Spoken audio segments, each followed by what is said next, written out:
Is weird, odd, strange, or just plain bizarre is really your cup of tea? Then, the Golden State Media Concepts Weird News Podcast will give you that fix. Can't believe it? Well, listen for yourself as we deliver the strangest news you definitely won't find on CNN or Fox. It's the Golden State Media Concepts Weird News Podcast.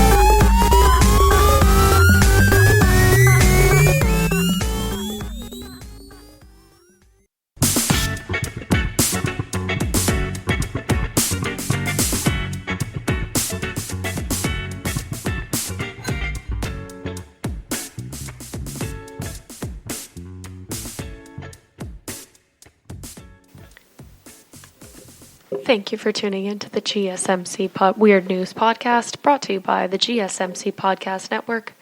I'm your host, Emily Ferrier, here to bring you my favorite weird news stories in these very odd times. I don't know about you guys, but I'm currently in self-isolation,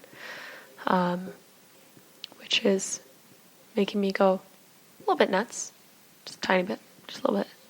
It's very odd to be in self-isolation for this long, and I live in a pretty boring condo building that has closed all of its amenities. So everything is a bit odd, and everyone feels a bit loopy. I think you guys can agree with me on that. So let's get into it. Obviously, all of the stories are going to be about COVID. Realistically, nothing else is happening in the news right now, or nothing else is being reported on in any case. So it is what it is. We're going to work through it together, and we're all going to be okay. Obviously, it's all I can think about. I'm sure it's all a lot of you can think about, but let's try and find the weird things about it. And, realize that we're all in this together, which is kind of fun. Alcohol-free sanitizer. Given to prisoners to prevent them from making moonshine. The Irish Prison Service, the IPS, is providing inmates with alcohol-free sanitizer to stop them from making homemade moonshine. Alcohol-based sanitizer was first banned in Irish prisons in 2014, but with the spread of the coronavirus, jails have been continuing to enforce the ban. According to the Journal. The 2014 ban came after 3 prisoners drank a mix of hand wash and prescription drugs at Limerick Prison.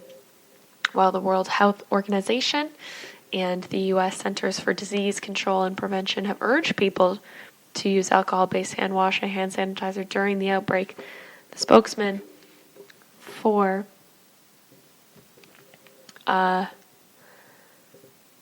the IPS told the Journal that if prisoners do not have access to this type of hand sanitizer for security reasons, prisoners with no access to proper cleaning supplies like alcohol-based hand sanitizer have become a potential area for the virus to spread rapidly. Prisoners in jail are most likely to contract the virus due to overcrowding and low levels of sanitization, said Sheriff Sutan, president of Internal Society of Vascular Surgery.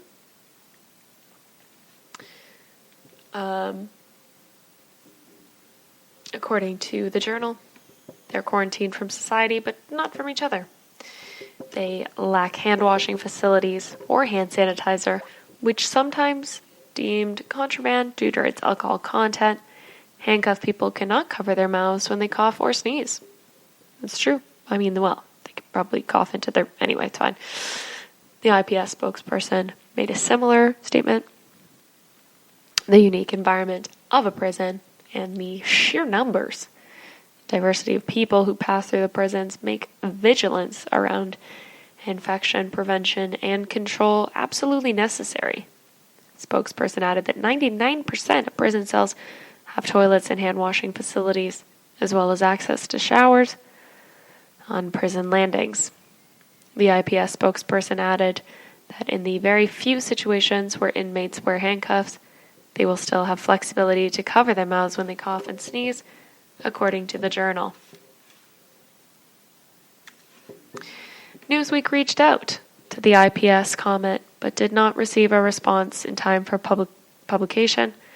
While alcohol-based sanitizer is banned in many U.S. prisons, New York Governor Andrew Cuomo recently announced that prison in New York will manufacture the public state's own line of hand sanitizer, which has become scarce throughout the coronavirus outbreak. Hand sanitizer will be called New York State Clean.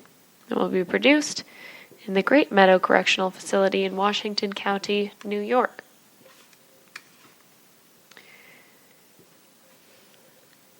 The Netherlands closed its schools, restaurants and cafes and sports clubs on Sunday to prevent the spread of the coronavirus.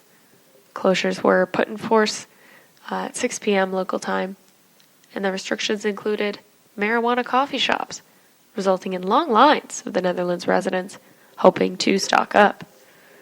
The restrictions will remain in place in the Netherlands until April 6th, so weed smokers are willing to wait in long lines in hopes of making a purchase before the lockdown.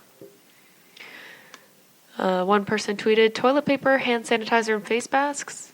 These people stand in line to buy weed ahead of the Netherlands COVID lockdown." Along with 2 photos, long lines outside coffee shops. Another shared photos showing dozens of people waiting to get into these coffee shops. Everywhere in the Netherlands, there are big lines at coffee shops to get the latest marijuana.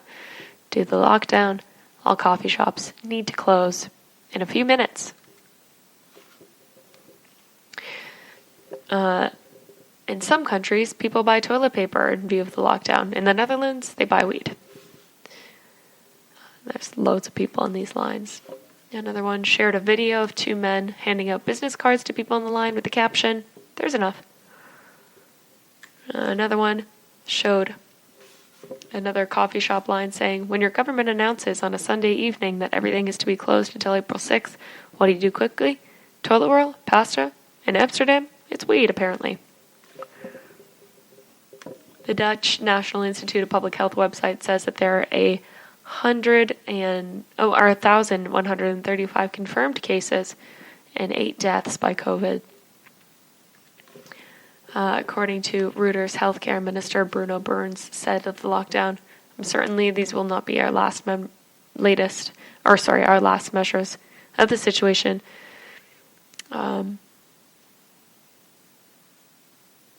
If this keeps developing rapidly, we'll be deciding further measures based on the knowledge of experts. I cannot speculate on what measures these will be, but it's clear that more will follow." World Health Organization advice for avoiding the spread of the coronavirus is cleaning hands frequently with soap and water or alcohol-based hand rub. Wash hands after coughing or sneezing, when caring for the sick, before, during, and after food preparation, before eating, after using the toilet, when hands are visibly dirty, and after handling animals or waste. Maintain at least 1 meter, 3 feet distance from anyone who's caught coughing or sneezing. Avoid touching your hands, nose, and mouth.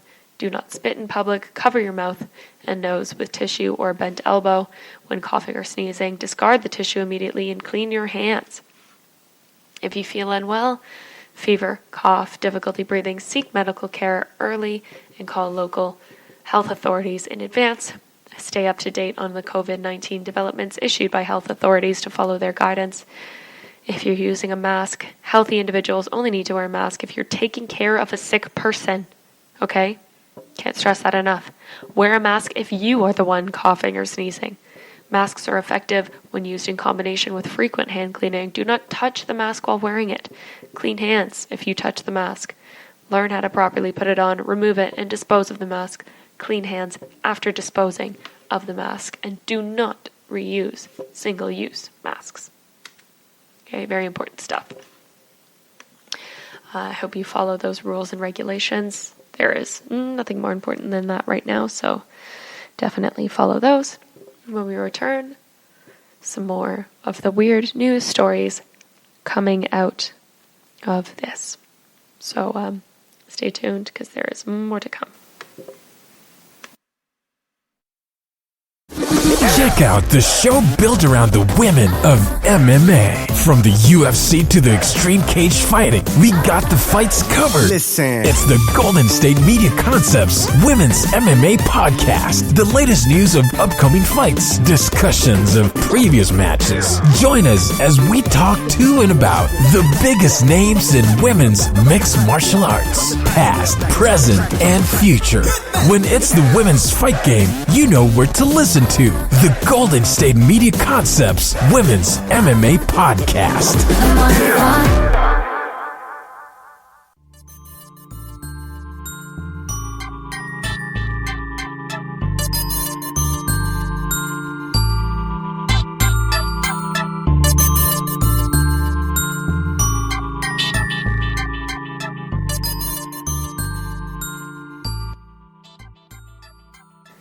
Welcome back. When we left off, we were talking about, do I really need to say? We're talking about the coronavirus. What do you think we're talking about? But I hope you paid attention to that last bit, talking about the importance of hand washing and how to keep sanitary in these situations.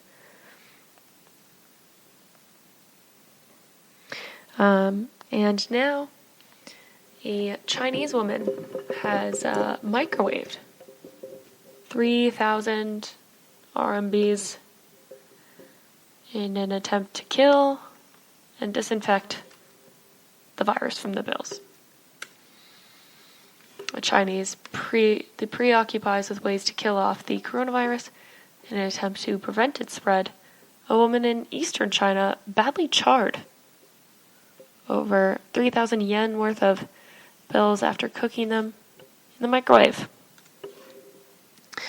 As the COVID virus has been raging, many people worry that widely circulated banknotes have become a hotbed for the virus. CNN reported that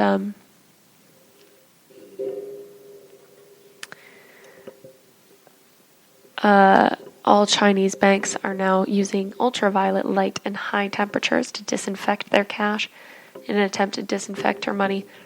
A woman named Li, living in Qingzhou province, decided to place 3,125 Chinese yen, about $450, into the microwave. With less than a minute, the woman began to smell something burning. Dadoi. By the time she popped over the microwave, it was too late. Most of the bills had already been blackened and carbonized, making them impossible to use. Desperate, the woman rushed to a nearby bank for help. However, because the banknotes were so mangled, currency counting machines could no longer distinguish the bills. The bank teller had to identify and count each bill individually, one by one. After spending the entire afternoon sifting through the woman's charred cash, the bank gave her brand new bills, according to the report.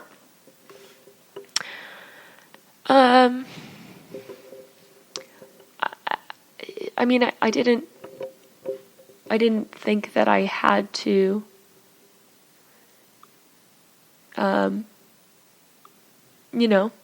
didn't think that I had to say this, but obviously in lieu of coronavirus, we do.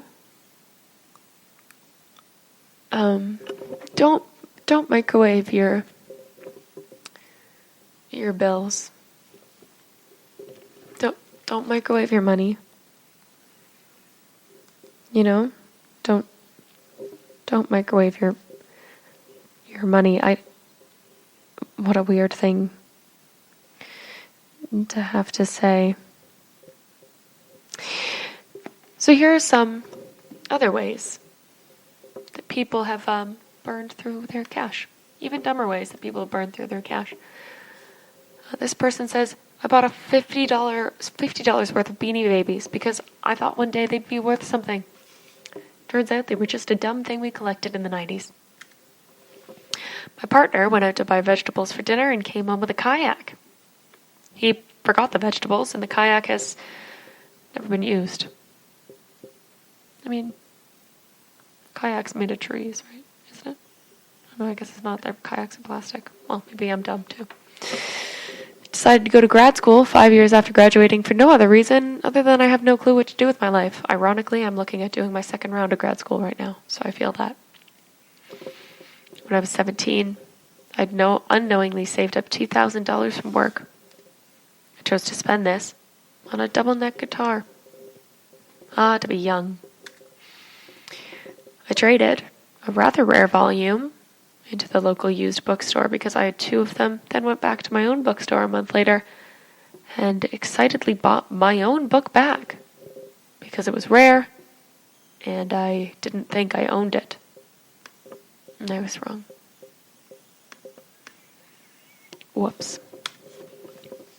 Bought a onesie for my Great Dane. Don't know why I bought it back, but I think he liked it. Bought a house in 2007. Still not worth as much as I paid for it. Ooh. Spent over $100 or more buying clothes for my avatar in a virtual reality game when I could have spent it on, actual, not virtual clothes. I bought a lot of how-to kits and books, like how to knit, how to do calligraphy, how to paint, how to write poetry. Have I learned how to do a single one of these things? No, I've not. Getting home drunk, spending $15 on Animal Crossing apps, that's happened 3 times.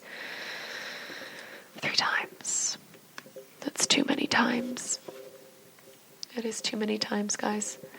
A lifetime mega video subscription. Company was shut down shortly afterwards for copyright infringement. An ex broke up with me. She was the first I dated, and I didn't really know how to navigate the breakup, so I bought her a really thoughtful gift for her birthday a month later. What a waste of my money, looking back on it. Oof. $75 on plants only to let them die because I forgot about them. A crappy mall katana while I was on a date. There was not a second one. When I was high off painkillers, after my ACL surgery, I was on Amazon and saw a typewriter that I really wanted.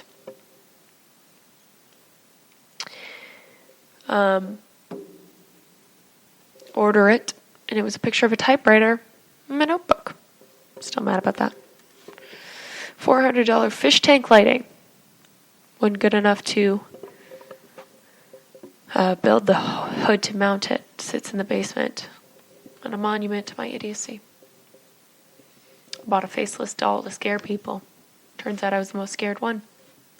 I was high and ordered a 5-pound bag of peach rings. Bought a rare exotic cucumber from a guy that said it would give me good luck. I used to buy Starbucks for several coworkers multiple times a week. I was in an incredible amount of debt.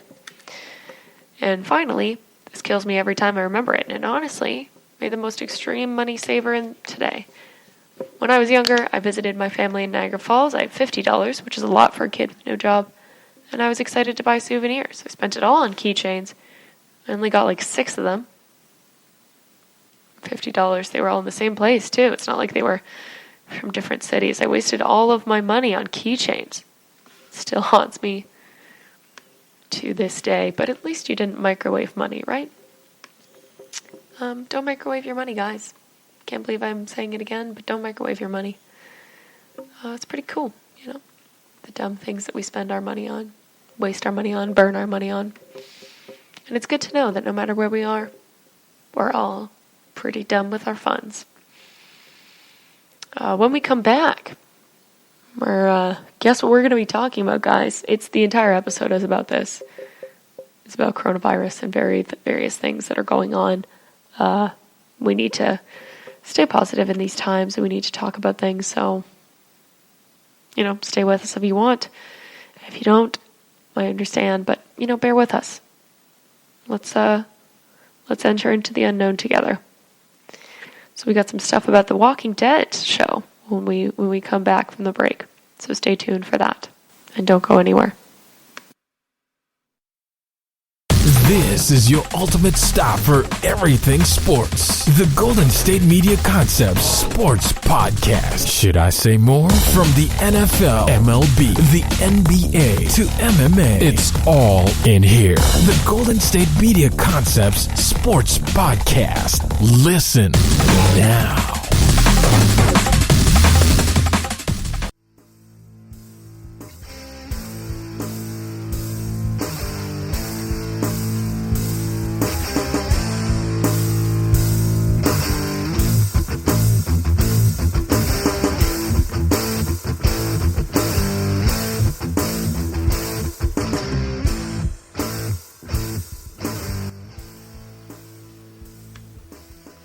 Welcome back.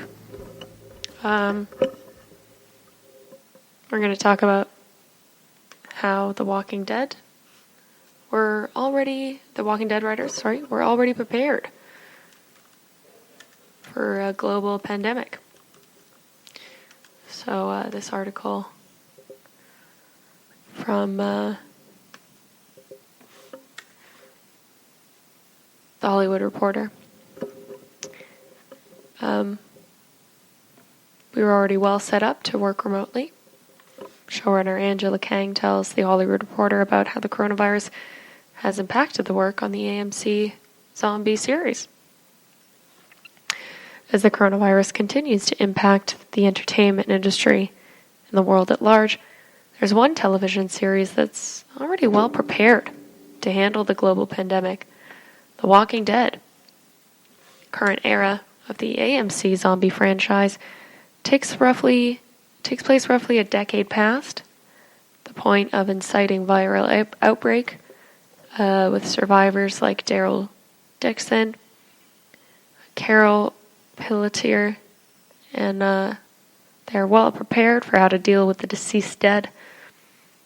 Perhaps it comes as no surprise that the writing team is similarly prepared for current work from home conditions, according to the executive producer and showrunner, Angela Kang. We're all set up to work remotely, Kang tells The Hollywood Reporter. I'm a tech head. We do video conferences regularly. On a normal basis, I'm very stringent about it. If you're sick, don't come into the office. The other day I was on the phone and did meetings from 9 a.m. to 7 p.m. all day straight. I did Skype, I did FaceTime, I did Zoom, I did remote reviewing of VFX. We're all very well set up to do this remotely. It's been fine for us.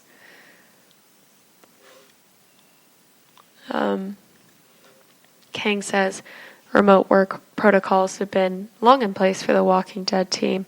Current conditions will not impact the continuing work in the writer's room.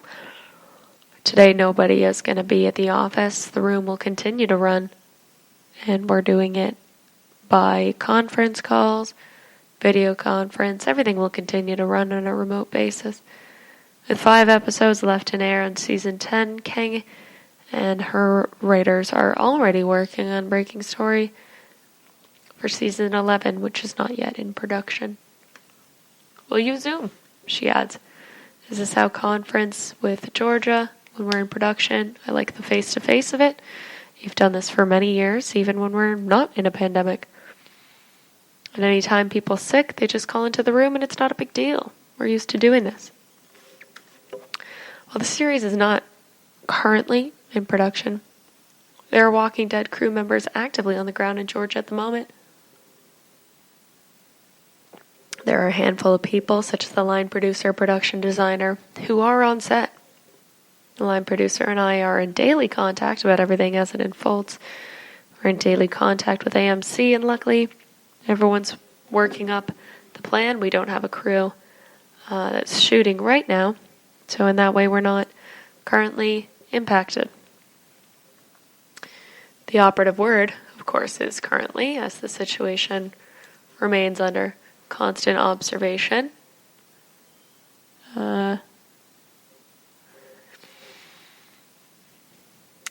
Tang says, it sounds like our room won't shut down. Like I said, we're able to work remotely. We can keep plugging along with scripts. In terms of the production, it's all conversations that AMC is having. It's all being worked up behind the scenes, as I'm sure it's happening everywhere else, which is absolutely true. Everywhere seems to be having these kind of constant updates and such. So this isn't individual. What's interesting is because of the particular storyline we're working on for season 11, we've planned a whole other thing with a real Western and thriller element to it. She says Wang, writing about the post-pandemic fictional world in the midst of this very real global pandemic. In some ways, we're writing this show. In this world, for a decade, it's based on source material, and in some ways, it's sideways from the beginning of an outbreak. All of us are thinking a lot about our own families and people out in the world who are struggling with this. All of us working on a show like this is part of us who are very pro-preparedness for anything gone wrong. I think of a lot of us are thinking about is it's good how aware people are of how important public health is and how it can really cause problems. We don't want to see anyone turning against each other in a time like this. Hopefully everyone can come together. It's the big themes of the show. And hopefully they're not doing things like attacking people in a grocery store, like happened in Canada, of all places. Not something that you hear in Canada often. I live there, so I would know.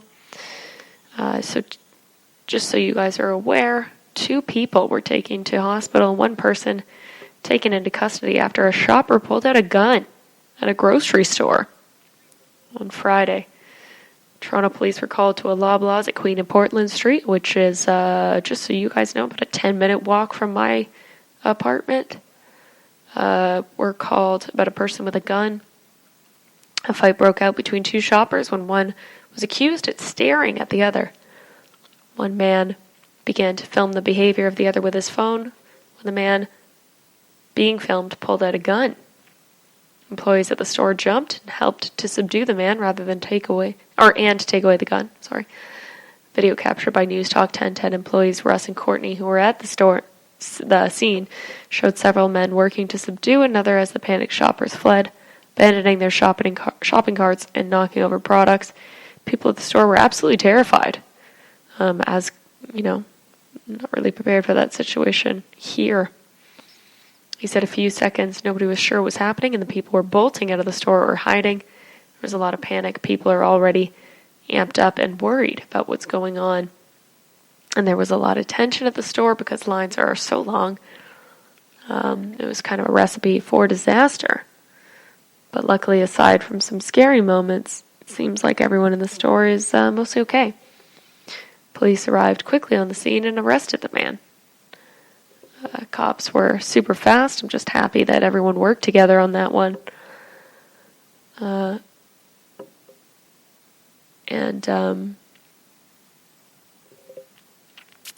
Yeah. 2 people involved were taken to the hospital with minor injuries. Toronto police say that 1 person was taken into custody and the gun was recovered. And tensions running high at grocery stores over there. A little crazy stuff. Something we're definitely not used to.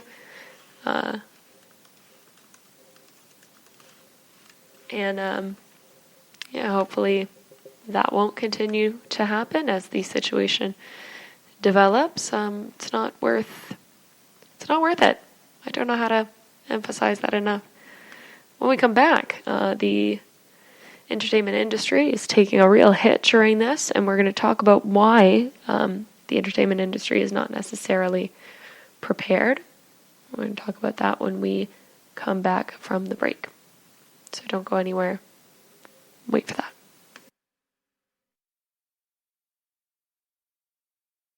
Check out the show built around the women of MMA. From the UFC, Invicta FC, Bellator, and one championship. We got the fights covered. It's the Golden State Media Concepts Women's MMA Podcast. The latest news of upcoming fights, discussions of previous matches. Join us as we talk to and about the biggest names in women's mixed martial arts. Past, present, and future. When it's the women's fight game, you know where to listen to. The Golden State Media Concepts Women's MMA Podcast.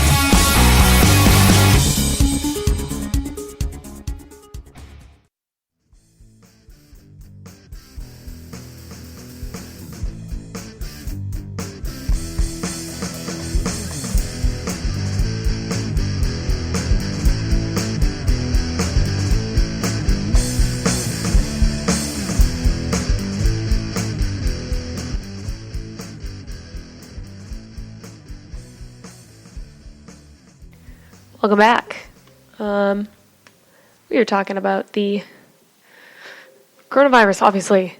There's nothing else to talk about. So, in other news, big reason why show business isn't prepared to tackle the coronavirus pandemic.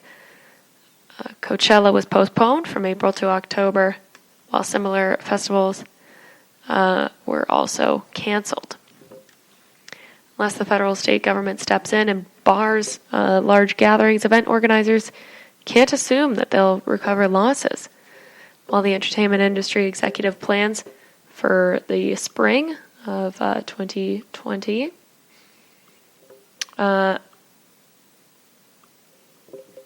thousands of people grouped together to watch sports competitions, musical concerts, and other communal events. They expect red carpet premieres, and film festivals and trade shows. Meanwhile, more movies and TV shows than ever before were budgeted for production in a thriving economy of content. Then came the COVID-19 outbreak. Hardly anyone saw that coming, not even the individuals whose jobs it was to assess risk. In the wake of the now official global pandemic, event organizers in the entertainment industry had to reassess their plans. Coachella's been postponed. The latest James Bond film has been moved to November, and suddenly it's not inconceivable that sports arenas and stadiums will remain largely empty for months, and many have also just been canceled. But perhaps in even longer, what potentially could be a great blow to television broadcasters, even as potential consumption of in-home entertainment could spike thanks to people self-quarantining.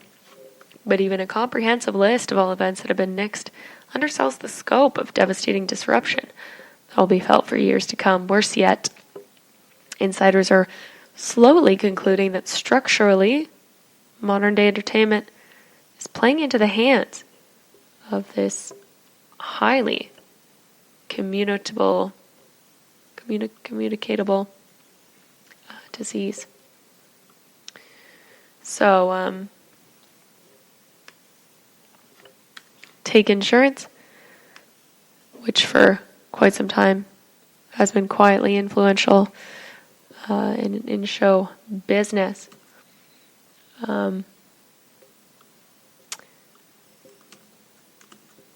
Yeah. So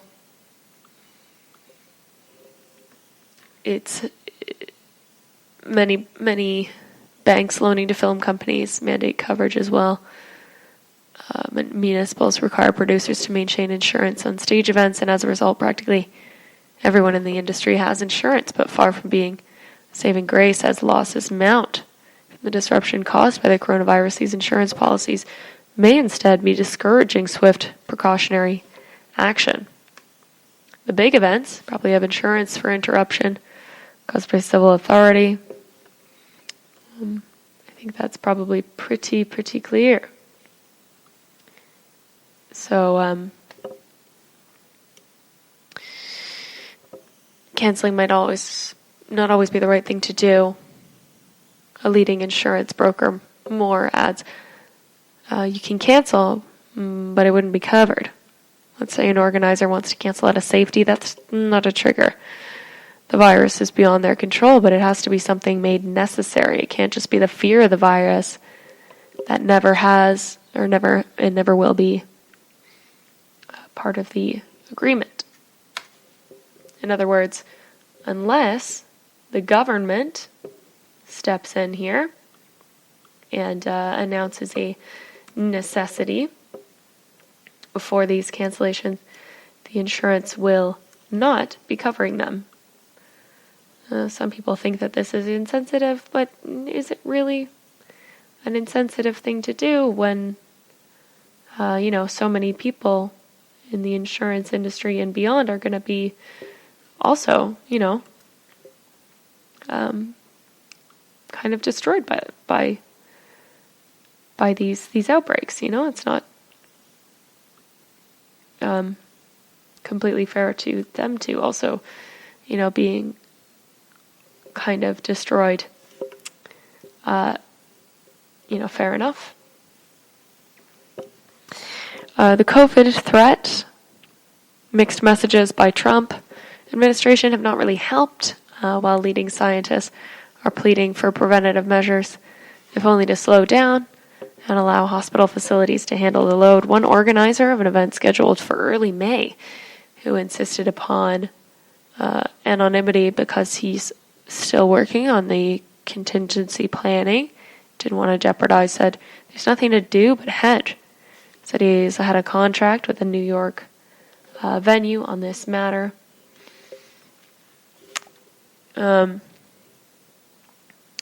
Which itself had insurance, and under his deal be full cost if he pulls the plug now. So he's closely watching the information put out by WHO, the World Health Organization, if you don't know. And those who have insurance are not really insured, he says.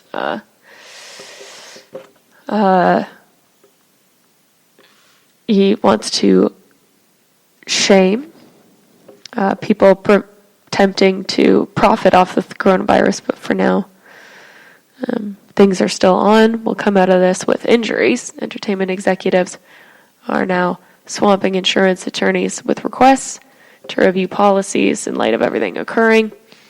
For example, if New York City decided to stop people from using the subway system, Broadway producers see this as something that's done beyond their control, makes cancellation of shows necessary, but insurers could disagree. After all, couldn't people walk to theaters, right? So all these discrepancies make it really difficult. The ambiguity of the whole situation.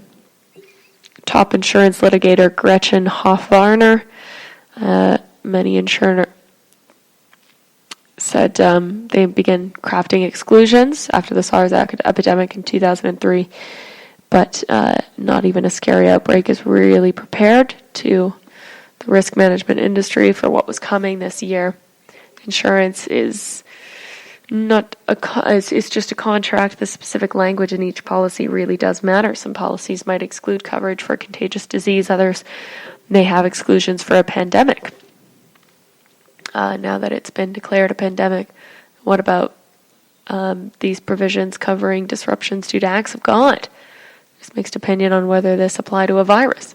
Some lawyers expect this area to be hotly litigated. Many ask, how are we covered for as force majeure?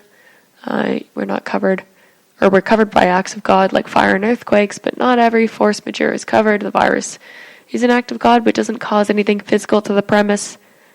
People are upset by that.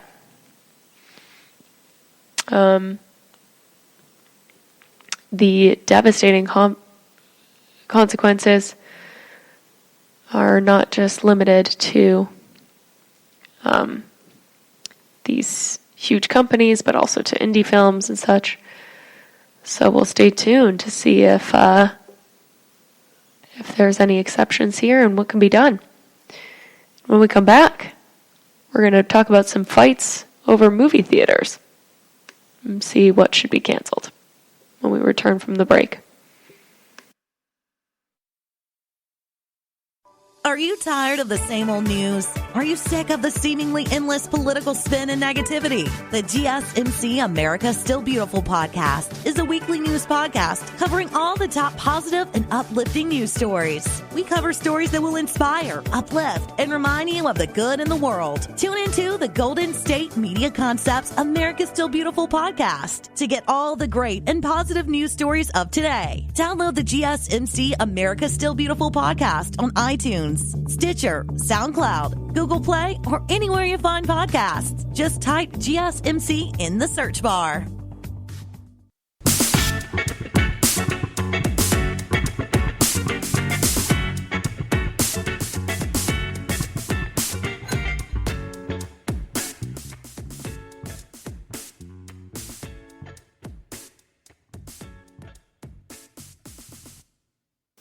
All right, welcome back. We were talking about the impact to movies and entertainment and live entertainment, and now Americans are split over whether movie theaters should be closed completely. AMC stock has fallen amid the broader market downfall during the concerns. 38% of U.S. adults support shutting theater doors amidst the outbreak, but 44% oppose the idea, Hollywood Reporter Morning Consult survey finds. Nearly 70,000 theaters were shut in China in late January in a bid to contain the spread of the coronavirus, while Italy's government follows suit on March 8th after a local box office had already seen steep declines. But in the U.S., 41,000 plus movie screens appear to be holding out for now by keeping their doors open. Even as many live experts, where more than 1,000 people will gather, are being postponed as both federal and state government, along when health experts increase awareness for best practices amidst the spread of the virus. Public opinion may be shifting on what steps to take as next preventative measures. About 38% of U.S. adults say that they support the idea of temporary shutdown of movie theaters in the country. The Hollywood Reporter poll finds.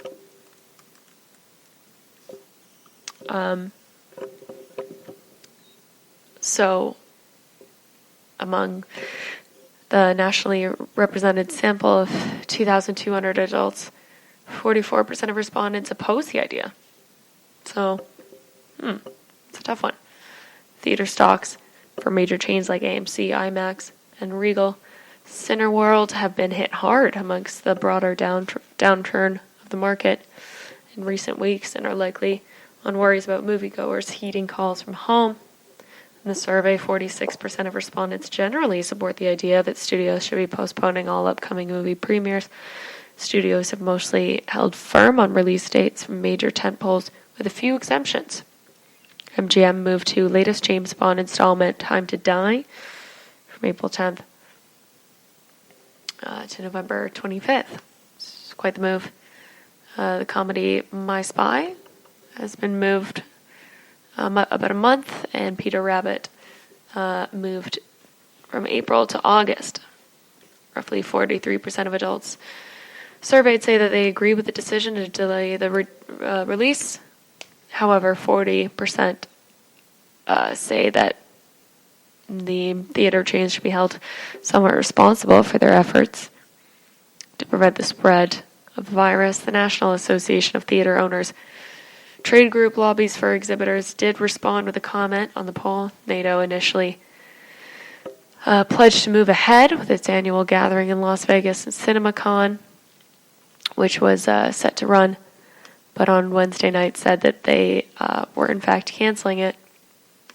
While movie theaters as well as Broadway theaters aim to stay open, we know now that Broadway has shut its doors, which might be the most responsible thing to do. Meanwhile, there's new evidence that emergence of the coronavirus will hasten shift to streaming. Around 21% of respondents said that they had subscribed to a streaming service since the beginning of the year cited the coronavirus concerns as reasons for purchase of online streaming. Said that they most likely will be watching movies. 43% said that they'll most likely be streaming. U.S. adults surveyed said they were more likely to rent movies from home. 32% said that. Majority of Americans surveyed, 55% that they said that they currently spend less than $20 in total per month on streaming services, but 16% that they would pay $21 to $30 for these services, and 14% said that they would even pay between $31 and $50. As of Tuesday, there were quite a few cases globally, as we know. It has, when this article was written, and it has, the trajectory has since gone up quite a bit since.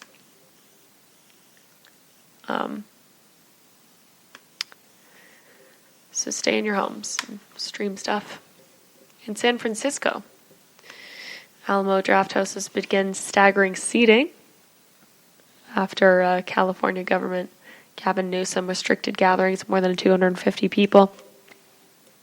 Similar to other businesses, movie theaters were left reeling by the fastly unfolding events related to the pandemic, including Broadway going dark, which has not happened in a very long time, so it was quite shocking. So they tried in California to stagger seating.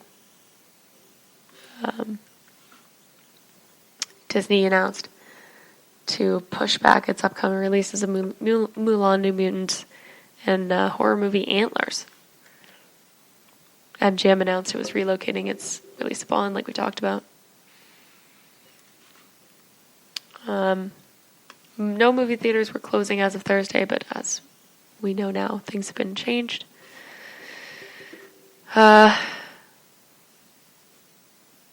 So things are a little bit uncertain here in the global box office, which has been quite odd. Generally speaking, many multiplex auditoriums seat less than 250 people, but circuits may try to keep blocks of seats empty, similar to Alamo and circuits in Europe. Alamo also addressed employee pay, saying our employees' safety and security are extremely important, which is very true. Coronavirus tests are covered by insurance, so if an employee is not insured, we will cover the cost of the test. While waiting for the test results, we will pay for the time away from work. If an employee tests positive, we will pay for the 14 days of quarantine sick leave. After that, employees may utilize paid time off or sick leave as they have occurred. So things are being done, which is good. It's very crazy stuff. When we come back, sorry, I don't really know how to make of this, and I know that you don't know what to make of it. It's all very crazy stuff. So when we come back from the break, we're going to talk about a man from Tennessee sitting on a bunch of hand sanitizer, and what he thinks he's doing by doing this. He thinks it's a public service, in fact. So I'll give you a little teaser of that now. Why not? Amazon and eBay have actually banned him and other resellers from overpriced gouging cleaning products and face masks in an attempt to get rid of these profiteers. So Amazon is actually doing stuff to stop that, so don't worry too much about that. Just so everybody knows, just read the World Health Organization stance on masks. You only need to wear a mask if you're infected, or it's preventing things from getting out. So just be aware of that. Don't freak out if you don't have a face mask. Anyway, we'll talk about that when we come back from the break, so don't worry too much about it until after the break. All right. Talk to you soon. The GSMC Life and Happiness podcast takes you on a journey of exploration. We'll discuss tried and true methods alongside the latest trends of how to best live your life to its fullest and happiest. From psychology to meditation, science to self-help books, the GSMC Life and Happiness podcast will help you to discover what makes you happy and how you can live life being the best you possible. Download the GSMC Life and Happiness podcast on iTunes, Stitcher, SoundCloud, Google Play, or anywhere you find podcasts. Just type GSMC in the search bar.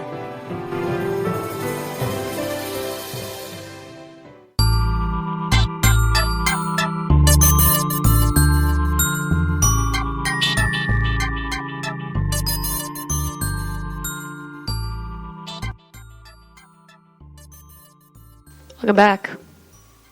When we left off, we were talking about these scam artists that are, buying up all the supplies and trying to sell them for profit online, but Amazon has not allowed for this kind of upselling during this, trying to take advantage of the outbreak.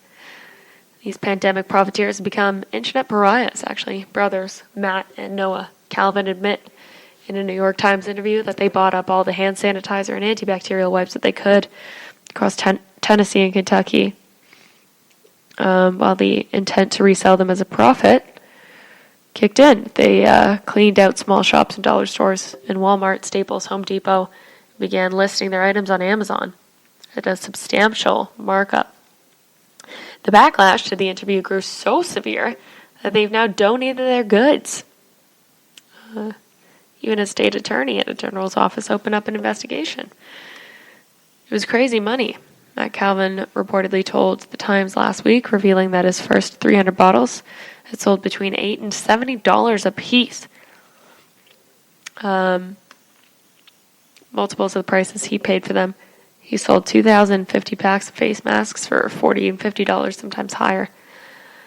Amazon pulled his items and thousands of other listings for hand sanitizer, face masks, and wipes to combat the price gouging. eBay followed suit soon afterwards, going on to ban all U.S. sales of face masks and hand sanitizer on its platform. So now the Colvin brothers had a garage filled with 700 bottles of sanitizer. Their venues closed off. So they've had to donate them instead. I'm not looking to be in a situation where I make the front page in the news for being that guy that hoarded 20,000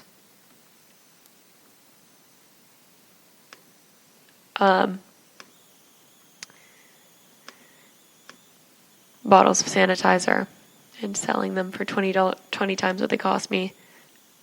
He said there's a crushing, overwhelming demand in certain cities right now. I honestly feel like it's public service. I paid for my public service. Pretty awful. Anyway, Twitter went all over him, really, really gouged into him, saying that he's taking advantage of this horrible situation and price gouging. And now he's being forced to donate. And someone says it serves him right. And now he has nowhere to sell them. Good. Don't be a jerk. Leave hand sanitizer for the rest of us. Twitter went absolutely nuts on him. So now he's since donated 2/3 of his stockpile to a local church to be distributed across the states. It was never my intention to keep necessary medical supplies out of the hands of people who needed them, he explained. I had no idea that these stores wouldn't be able to get replenished. So that's good.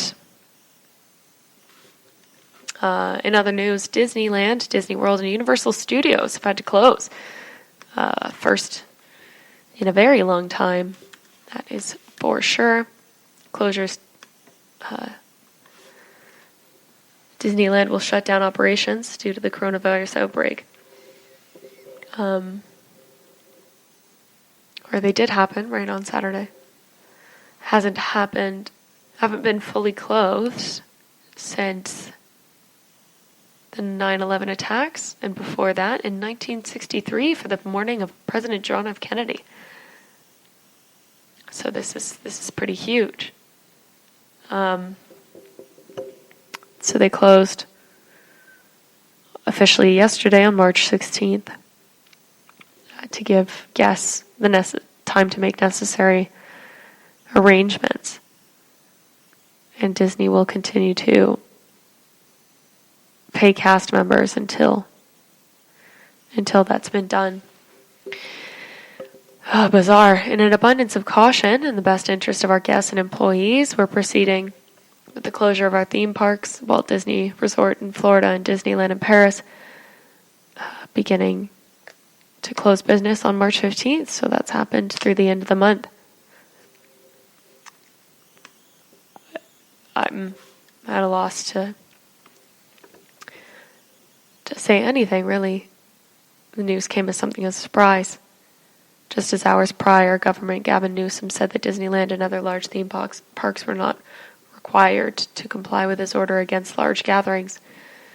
This is heartbreaking, but it's the right thing to do. I just hope they honor their obligations to their employees. Universal Studio Hollywood will be closing and reopening on March 28th. As part of our commitment to health and well-being of our cast, guests, and the larger community, we're carefully monitoring the evolving coronavirus situation and are in regular contact with health agencies. They said on Tuesday, and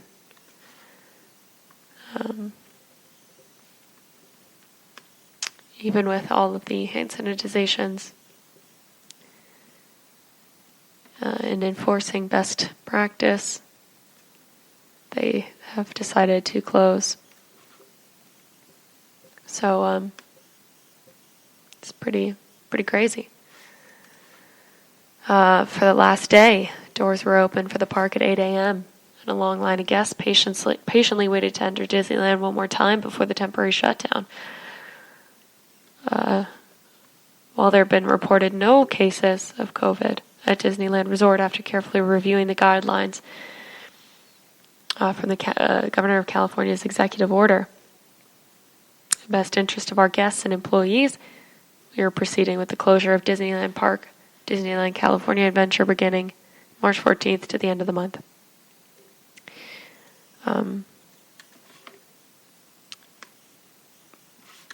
It's bananas. It's bizarre. I've never... During the temporary closure, Disneyland will donate excess food to the inventory Second Harvest Food Bank of Orange County. Last year, Disneyland Resort donated over 20,000 meals to Second Harvest Food Bank through the food donation program. Company said in a media release on Thursday, Universal Studios also said it would be closing its park to the end of the month. There we have it. That's the update as of currently. I hope you're all staying safe out there and, trying to hang out with your loved ones and such. And, just be careful in these times. Don't go out unless you need to. And that's it for us. So thank you for listening to the Weird News Podcast brought to you by the GSMC Podcast Network. I'd like to ask that you please remember to subscribe to the show and write a nice review and rate the episode, please. It really helps us. Also, please follow us on all the social media channels. So that's Facebook, Twitter, and, of course, Instagram. Thanks for sticking with us. And be safe. And good night. You've been listening to the Golden State Media Concepts Weird News Podcast, part of the Golden State Media Concepts Podcast Network. You can find this show and others like it at www.gsmcpodcast.com. Download our podcast on iTunes, Stitcher, SoundCloud, and Google Play. Just type in GSMC to find all the shows from the Golden State Media Concepts Podcast Network, from movies to music music, from sports to entertainment, and even weird news. You can also follow us on Twitter and on Facebook. Thank you, and we hope you have enjoyed today's program.